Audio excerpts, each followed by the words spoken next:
Saudações, conspiradores, iniciando mais um programa Realidade Fantástica, mais uma entrevista fantástica, hoje trazendo um tema fascinante e que é motivo com certeza de preocupação, de reflexão de todo ser vivo. A questão da morte e do morrer, do luto. Como é que se lida com esse fenômeno? Como é que podemos refletir, categorizá-lo, né? A questão do processo da morte, do luto, como é que se supera isso? Quais são os paradigmas envolvidos? Então é um tema tão interessante que nós vamos dedicar um programa inteiro com uma pessoa especializada nisso. Mas antes, um recadinho bem rápido. Chegou o portal Realidade Fantástica, uma área exclusiva de estudantes do nosso canal, onde são ministradas aulas sequenciais e didáticas sobre esoterismo e ocultismo, com conteúdo aprofundado e indicação de bibliografia. Ideal para quem deseja se aprofundar nesses grandes temas. Na primeira temporada você vai estudar conosco os fundamentos do esoterismo, ciências ocultas, hermetismo, alquimia, cabala, astrologia e outros grandes temas. Conheça o portal por meio do link na descrição deste vídeo e venha fazer parte desta jornada pelo conhecimento arcano. Então, voltando aqui com Basileu Gomes de Menezes, que é psicólogo clínico, ele é especializado também em terapia cognitivo-comportamental e especializando em psicologia transpessoal, que concordou gentilmente em vir aos nossos estúdios aqui falar um pouquinho dessa questão da morte. Tudo bem com você, Basileu? Tudo bem. Prazer estar aqui no seu programa. Prazer é todo nosso, receber uma pessoa aí tão qualificada quanto você. Como é que foi a conquista, Basileu? Anotamos aqui algumas perguntas para você, historicamente, da relação do homem com a morte, para a gente começar. Fazendo uma breve descrição, se você iniciar essa leitura no homem primitivo, existem dados de corpos de homens primitivos que foram encontrados numa posição específica, né, e com objetos ao redor. Então não se sabe esclarecer o que ocorreu ali, mas existia um ritual, uma preocupação com essa questão da morte. Se você avança nesse processo do homem primitivo, você passa pelos gregos, pelos romanos, né, sempre existe uma relação de proximidade com a morte. O Philippe Ariès, que foi um historiador francês, ele fala de duas questões assim. Ele fala da morte domada e da morte indomada. Interessante. Então, a morte domada... seria a morte domada e a morte indomada. Isso. A morte domada é justamente essa relação de proximidade que o homem tem com a morte. Então, você, do homem primitivo, passando por várias sociedades, quando você tem até a Idade Média, existia um ritual que a pessoa pressentia quando ia morrer. Isso era algo comum assim, na sociedade. Interessante. Então a pessoa sentia que a morte estava próxima, ela resolvia as questões que estavam em aberto, depois ela reunia a família para poder realizar um ritual que ela já tinha presenciado. Ela dava os conselhos, ela se despedia e era uma cerimônia muito aberta. Então quem passava pela rua podia entrar na casa da pessoa e participar daquilo. Olha só. Né? Nesse momento, então, até esse momento, a morte era chamada de morte domada. A morte estava presente na vida das pessoas. Com a Revolução Industrial, o avanço da ciência, a criação dos hospitais, o homem começa a se distanciar da morte. Então, o que acontece? Todo o ritual que ocorria na casa das pessoas, na proximidade da sociedade, ele passa a acontecer nos hospitais. Então, muitas vezes o que acontece? A pessoa ela entrava no hospital e enquanto nesse processo anterior a morte era rodeada pela família e pela sociedade, ela passa a ser algo solitário. Muitas vezes a pessoa morria no hospital. Então esse momento é o distanciamento, que vai sendo cada vez maior. Né? Então se você for imaginar, quando uma pessoa hoje falece, ela adoece, ela entra no hospital. Exato. E muitas vezes a família vai encontrar ela somente depois que o agente funerário vai entrar em cena. É verdade. Porque a pessoa falece no hospital, existem os procedimentos que o hospital toma, o agente funerário passa a assumir um papel e ela vai encontrar essa família somente lá na frente, no velório. Qual que é o impacto psicológico desse distanciamento do morto, né, da pessoa que falece, do seu entorno familiar, social? Que impacto que isso gerou para a sociedade? Eu acho que é uma questão muito da contemporaneidade, né? A superficialidade da contemporaneidade. Né? Vamos falar um pouquinho disso. Se você for imaginar hoje, o que é a morte? A morte, de uma forma geral, ela é banalizada na televisão. Então, quando uma pessoa que tem um papel social importante falece, é uma nota, você fala assim, não, ela está no céu, morreu o assunto.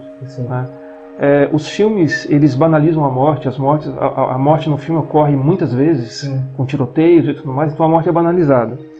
E nessa contemporaneidade, eu conheço casos assim, vou citar um caso que eu conheço de uma família, essa família tinha, na época, tinha uma filha que tinha, não me recordo, 2, 3 anos, e qual que foi essa relação? Uma avó muito, muito querida do pai faleceu, o que se falou para a menina? A sua bisavó está no céu, ela virou uma estrela. Encerrou o assunto. Fechou o assunto. Encerrou. E essa família, o que ela faz? Ela é bem o exemplo da família que permeia essa contemporaneidade. Ela visita os familiares no dia de finados. Não se fala em morte, não se fala em ninguém que morreu, né? Então você sai desse contexto, ela vive numa relação superficial com a religião, com a questão da morte e uma questão presente do consumo. Que coisa, né? Uma viagem constante, consumo constante, né? Uma relação artificial, completamente. Exatamente. Né? É uma relação que ela funciona em você ter uma vida muito frágil, que ela não é alicerçada em valores perenes, porque quando acontecem as situações, com a falsa sensação de que você vai viver para sempre. Exato. E o que, aproveitando essa questão que eu falei dessa criança, o que se percebe? A criança, o Piaget ele enumerou várias fases, né? A criança, ela é permeada por uma ansiedade muito grande quando uma pessoa falece. Sim. Só que ela não sabe o que é ansiedade, ela sente um desconforto. E ela percebe que algo está acontecendo. Então, o que acontece? Ela sente a necessidade de perguntar, de falar. Nesse caso que eu citei, que os pais cortaram essa possibilidade, isso pode desencadear problemas no futuro. Olha, isso é interessante. Né? Porque quando a criança ela percebe que a família abre um espaço para o diálogo, ela fica mais confortável. Por mais que ela não pergunte, se ela sentir que existe esse espaço, ela fica mais confortável. Então, voltando a essa questão da criança. Então, o que a criança pode sentir? Você explica de uma forma adequada que a pessoa partiu. Você pode perguntar, você entendeu? Entendi. Aí a criança pode perguntar assim, tá, mas aonde ela vai dormir? Isso. Ela vai sentir frio? Né? Quando ela vai comer? Então, a família tem que estar preparada para isso e responder de acordo com as necessidades da criança, e essa ansiedade vai começar a diminuir, né? E a religião é algo extremamente importante, a espiritualidade. Se a família tem esses valores, isso vai também dar um suporte muito grande para a criança. Você sabe que é uma coisa que eu sempre quis estudar um pouquinho mais, na questão das crianças que perdem familiares de uma forma muito súbita. Às vezes por acidente ou doença, né? Qual que é o procedimento, você até como psicólogo e estudioso dessa área, né?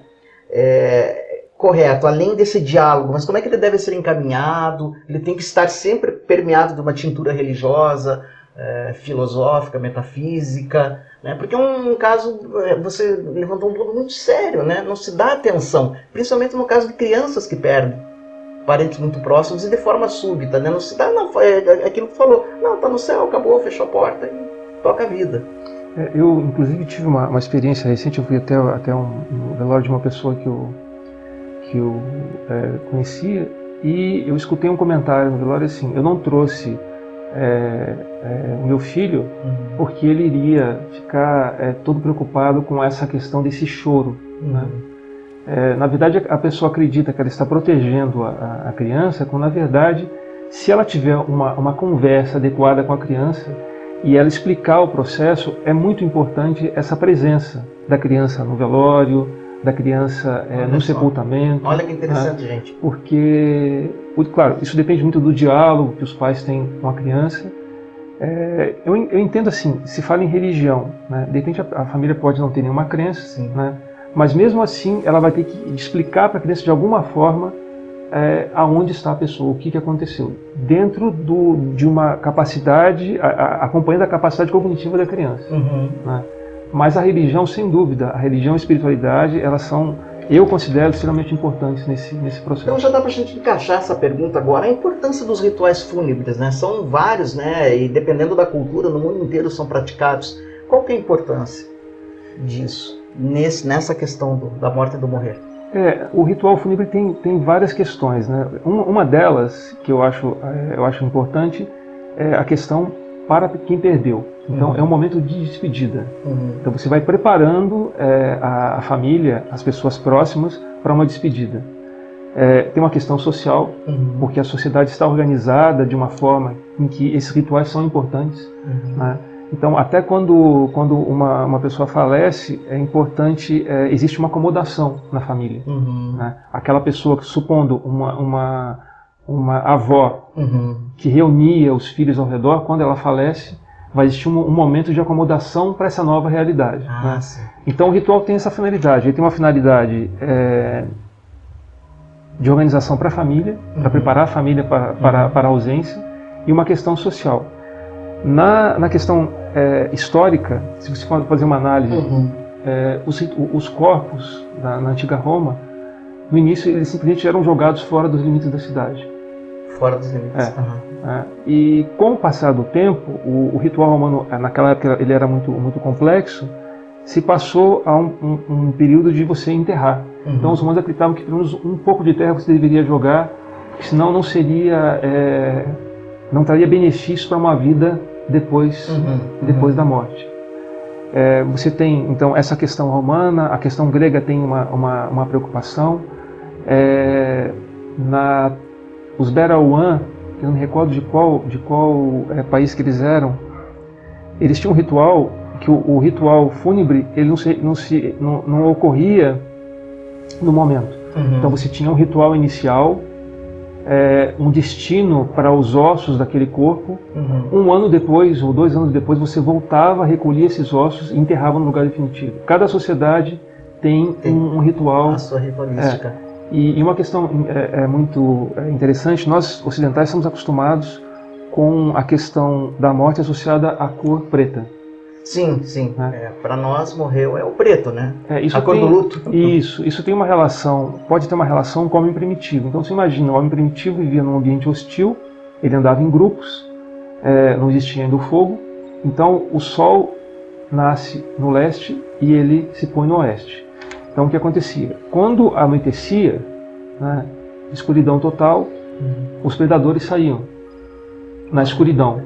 Então no outro dia alguém desaparecia. Então o homem começa a associar a escuridão com a questão da morte. Muito interessante essa análise. Mas existem outras sociedades em que a morte é representada pelo branco. Sim, acho que orientais, né? Porque o branco é a ausência, é a palidez, é a ausência do sangue, né? Outras sociedades o vermelho simboliza a morte, né? E para nós ocidentais o preto, né, normalmente é o que permeia essa questão. Isso é muito interessante. Como é que você lê a questão da disposição dos despojos, dependendo da cultura? Por exemplo, aqui no Ocidente é muito comum a inumação, né? Mas no Oriente tem muita cremação. Isso tem algum impacto? É uma questão realmente além do impacto, vamos dizer assim, sanitário, mas psicologicamente tem alguma análise que pode ser feita ou não? Eu acho assim, essa é uma questão cultural, mas os romanos também tinham essa questão. Os romanos eles sepultavam os mortos, mas também existia cremação entre os romanos, na antiga Roma. Eu não recordo os séculos. Mas é importante que essa é uma questão cultural, como que você entende isso. E hoje em dia, essa questão da cremação, hoje em dia é até uma opção. Eu conheço uma pessoa que faleceu, espírita, né? Ele pediu para que o corpo dele fosse cremado. Primeiro faleceu a esposa, que foi cremada, e depois ele. E tinha um lugar particular aqui na Serra, na Graciosa. Ele pediu para que as cinzas dele fossem jogadas na Serra da Graciosa, né? Mas foi uma questão particular.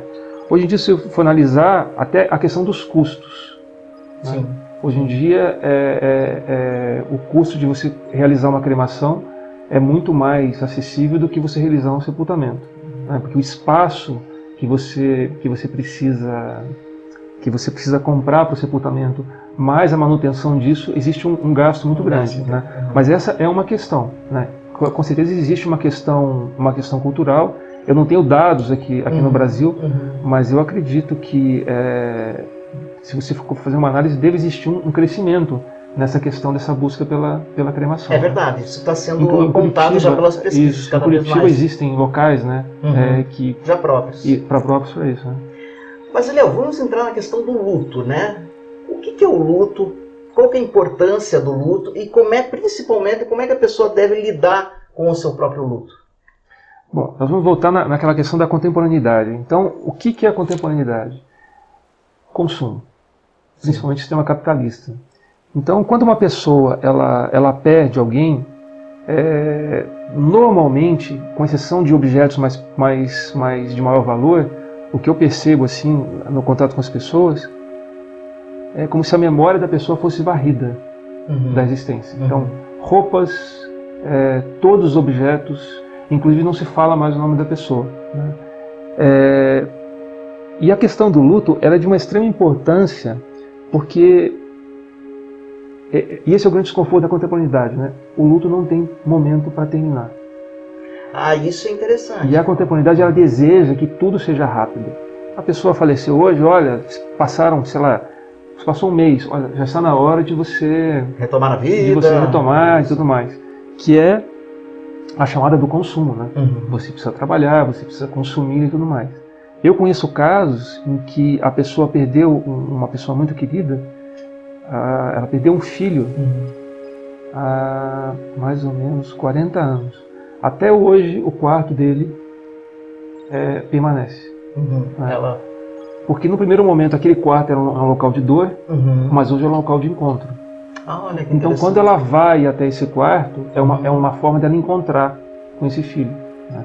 Então, e uma questão do luto que você comentou, então o luto tem um processo de início, né? Mas ele não tem término. Isso é interessante, eu não sabia, não tinha tentado para isso, que não há um momento preciso para encerrar o luto, né? Não. Então, o que acontece? A pessoa ela entra nesse processo, existe uma melhora gradual, talvez em alguns meses, à medida que ela vai lembrando da pessoa que faleceu, ela vai vendo objetos, ela volta a sofrer. Mas é sempre importante observar no luto o seguinte: luto é um processo de desestruturação. Então, existia uma relação com o mundo quando aquela pessoa estava viva. Quando a pessoa parte, você vai estabelecer uma nova relação com o mundo. Né? Então, você não vai ser mais a mesma pessoa. Né? Porque você não vai sentir a mesma alegria, você vai retomar a sua vida, né? Dependendo de como a pessoa se relaciona com a questão religiosa, a partir de uma nova compreensão do mundo. Então, imagina o seguinte: uma criança, ela nasce, ela é educada pelos pais, os pais então são os mediadores na relação dela com o mundo. Sem dúvida. Ela cresce para a independência. Sem dúvida. Então ela ficou adulta, ela tem lá hoje, supondo, 50 anos. Supondo que os pais estejam vivos, seus pais devem estar com uns 80 e poucos anos. Ela já é uma pessoa adulta, já pode ser até avó com 50 anos. Um pai falece, uma mãe falece. O mundo vai desabar. Né? Porque essa pessoa continua sendo a mediadora, ela foi a mediadora na relação com o mundo e continua sendo. Quando ela desaparece, digo fisicamente falando, né, ela não está fisicamente mais aqui, o mundo vai desestruturar. E ele vai ter que estabelecer uma nova relação com o mundo. Vai ser uma nova construção. Por isso que esse é um processo longo. Né? E o que poderia ser feito, Basileu, né, você como psicólogo, pesquisador, existe algum instrumento que possa ser aplicado aí, psicológico, emocional ou até espiritual, para facilitar esse período do luto para a pessoa? Ou cada caso é um caso, a pessoa tem que lidar individualmente com isso? Ou existe algum protocolo que possa ser aplicado para ajudar a pessoa a passar? Existem muitas pesquisas nessa área, né? A Elizabeth Kubler-Ross, as cinco fases, né? Que é negação, raiva, barganha, depressão reativa preparatória e aceitação. Nem sempre a pessoa, no caso da morte, né, a pessoa passa por essas 5 fases. Mas você consegue fazer uma leitura a partir dela e de outros pesquisadores que falam sobre a questão do luto. Então, o que é o processo do luto? Né? Uma pessoa, ela pode procurar um profissional e ele vai conversar com ela, porque assim, o ser humano se constrói pela palavra. Sim. Né? Então, se ela tem um espaço, se é um religioso, dependendo da crença que a pessoa tenha, se é um outro profissional, ela vai ter o espaço para poder falar o que incomoda, né? Para poder verbalizar, para poder se escutar. Né? Então, esse é um processo em que ela no caso da psicologia cognitivo-comportamental, você pode ter uma série de técnicas que você vai avaliar os pensamentos da pessoa, né? Mas o que eu acho importantíssimo nesse processo porque assim, só fazendo um parênteses, existe um processo que pode ocorrer alucinatório no luto. Então, supondo que uma pessoa perca alguém muito importante de uma forma muito repentina. Certo. Né? O cérebro não vai aceitar aquela ausência. Então, o que acontece? Durante algumas semanas, ela pode continuar vendo a pessoa que faleceu. Existe essa possibilidade. Né? É um transtorno psicótico breve, né? Que é um mecanismo de defesa da nossa mente para se preparar para a ausência da pessoa que partiu. Né? Então, a pessoa, isso não é comum, mas pode acontecer. Mas aí vai uma outra questão, que eu acho importante, né? Da pessoa que está acompanhando esse processo ter a sensibilidade de saber se isso realmente é uma alucinação ou se isso transcende. Tá. Se é de fato, quem sabe é uma realidade. Exatamente. Então você não é possível você identificar, né, ser definitivo e dizer assim, não, isso é uma alucinação. Né? É uma questão de muita sensibilidade. Por isso que eu acho importante, né, nessa questão do luto, a questão da crença, né, a questão da religião é importante e a questão da espiritualidade. Né? E o profissional que vai se propor a acompanhar esse processo, ele tem que ter uma sensibilidade cultural, né, uma sensibilidade religiosa e espiritual para poder auxiliar na resolução. Sem dúvida, e é uma questão tão delicada, né? Porque de um lado você pode falar, não, o que você está vendo é uma alucinação, isso é um transtorno, ou também você ir por um outro extremo e falar, não, sem dúvida é a presença espiritual do falecido, que também talvez não seja o adequado. Então tem que haver aí um espaço de manobra para que haja um equilíbrio nessa abordagem, né? Queria até aproveitar a entrevista que você fez com o professor Reginaldo, que ele falou sobre os sonhos. Isso, Reginaldo Hiraoka. É uma outra questão importante, assim, porque quando a pessoa, eu também vou relatar um caso que eu, brevemente, assim, ele perdeu uma pessoa da família, perdeu a avó, é uma pessoa muito significativa. Então, num sonho, o que acontecia? No primeiro sonho, ele voltava para a casa da avó, só que a casa da avó dele era de sinteco, todo o sinteco estava estourado, né? A vista, tudo estava desgastado, só que a avó estava na casa. E ele sabia que era o espírito da avó que estava ali. Ele sabia que a avó estava morta e ele ficou hospedado naquela casa, que era a casa que ele frequentava nas férias quando ele era adolescente. Então esse é um caso. Num outro caso, essa mesma avó, ele morava num apartamento na época, ele se viu em primeira pessoa indo até a porta, atender a porta. Quando ele abre a porta, estava a avó que faleceu, muito sorridente, não falou nada. Ela sorriu para ele e existia uma outra mulher que estava atrás dela, que ele não conseguiu identificar quem era. E ele abraçou essa avó, sentiu o abraço e perguntou aonde que ela estava. Ela sorriu e foi embora, virou as costas e foi embora. Então são dois casos em que você precisa ter a sensibilidade de saber o contexto disso, sem dúvida, né, se isso se encaixa num processo de auxílio, né, de compreensão e de elaboração do luto, ou se isso é uma coisa é uma situação que transcende. Agora eu imagino, por tudo que você está falando, Basileu, que para as pessoas que não têm nenhum suporte religioso, nenhuma tintura religiosa ou espiritual, são pessoas mais positivistas, mais cartesianas, quem sabe até agnósticas, a questão da morte deve ser mesmo apavorante, né, porque ela não tem aonde se agarrar, né? Ou ela simplesmente aceita, não, a vida é isso mesmo, é voltar para o pó. Eu acho que tudo é uma crença. Quando é uma crença que está bem estabelecida, e a pessoa tem isso bem alicerçado, ela acredita que Deus não existe, né, e que tudo é um processo evolutivo, né, e que a vida termina e que ninguém se encontra, e isso é bem estabelecido, eu acho que isso se resolve. Né? Quando a pessoa ela tem essa leitura, que é o normal que acontece, né? A pessoa tem essa leitura materialista, quando tudo está bem, quando ela tem saúde, quando ela tem os familiares, os amigos, né? Quando tudo funciona muito bem e ela tem essa leitura, que não é uma leitura muito alicerçada, e à medida que as coisas vão mudando, e veja bem, né? Existe aquela leitura, né? O homem nasce, cresce, se reproduz, envelhece e morre. Muitas vezes o homem não nasce, muitas vezes ele não cresce, muitas vezes ele não se reproduz, ele não envelhece, muitas vezes ele morre, né? Muito antes do nascimento. Então isso se cria, na verdade se cria esse ciclo para estabelecer, seria normalmente o ciclo da vida, mas não obrigatoriamente ele acontece para todo mundo. Então a pessoa que tem essa leitura alicerçada no materialismo, mas é uma crença enquanto tudo funciona, isso vai começar a desmoronar à medida que as coisas vão acontecendo. Né? Que é o que mais se vê, né? Exatamente. Aí existe uma busca por algo que ela não vai conseguir construir de um dia para o outro para poder suportar isso. Então, muitas vezes que eu conheço casos assim, nesse contexto, a pessoa ela perde e ela começa a tomar medicamentos para poder suportar essa depressão. E ela vai combater, na verdade, um sintoma, né? Porque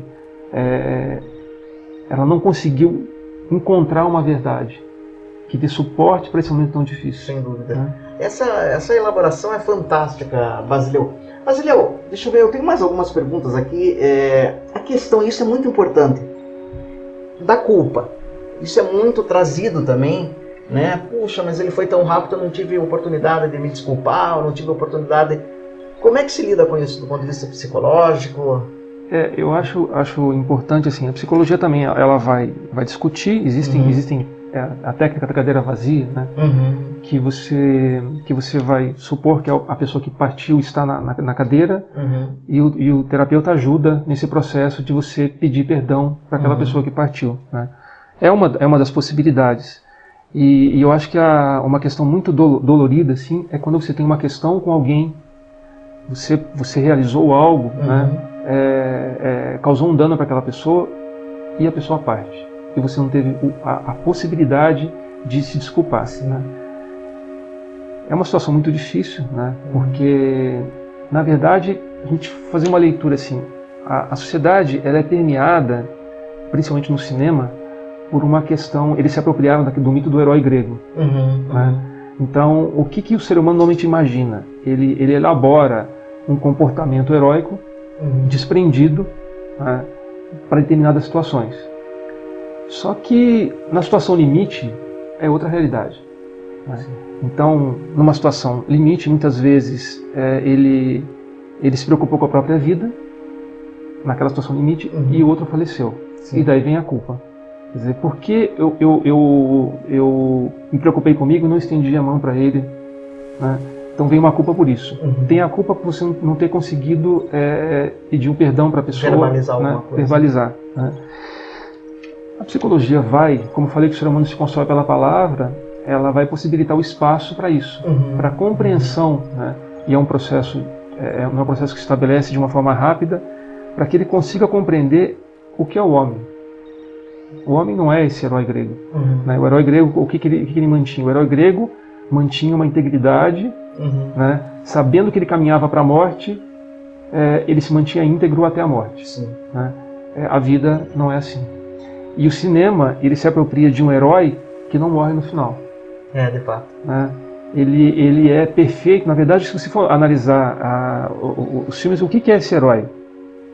Fisicamente, ele tem um corpo perfeito. Apolíneo, né? Isso, aquele corpo reflete a psique dele.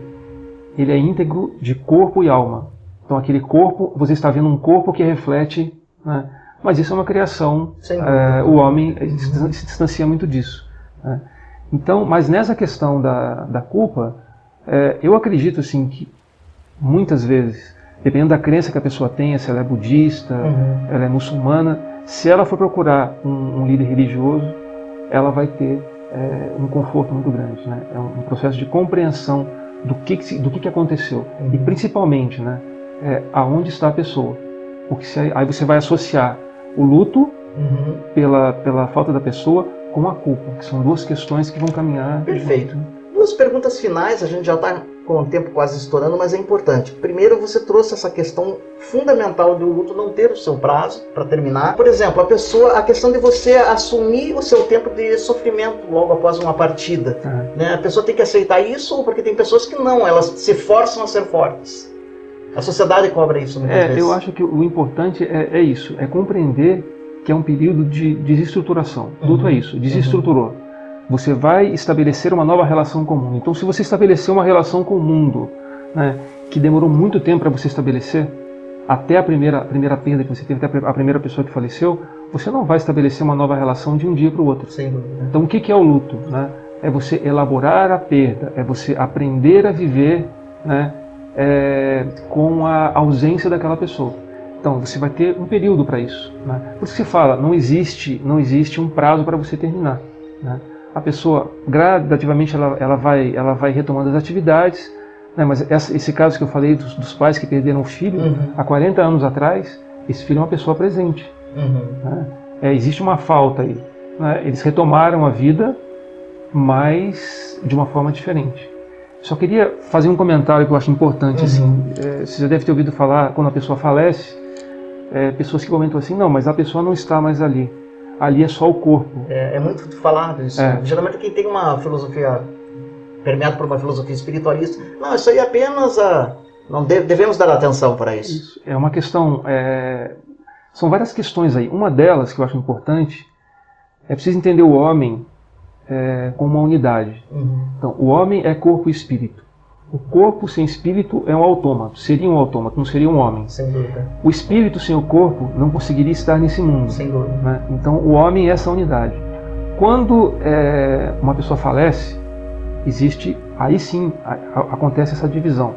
E durante um momento existe uma permanência. Então, a pessoa continua aqui, uma parte dela está aqui e uma parte dela está numa outra realidade. Então, a importância desse corpo sagrado. Olha, o corpo só. é sagrado. Então, se imagina um pai que falece. Não é só o corpo que está ali. Aquele corpo que está ali foi o corpo que nasceu, foi o corpo que cresceu, foi o corpo que foi filho, foi irmão, foi o corpo do pai, foi o corpo do avô.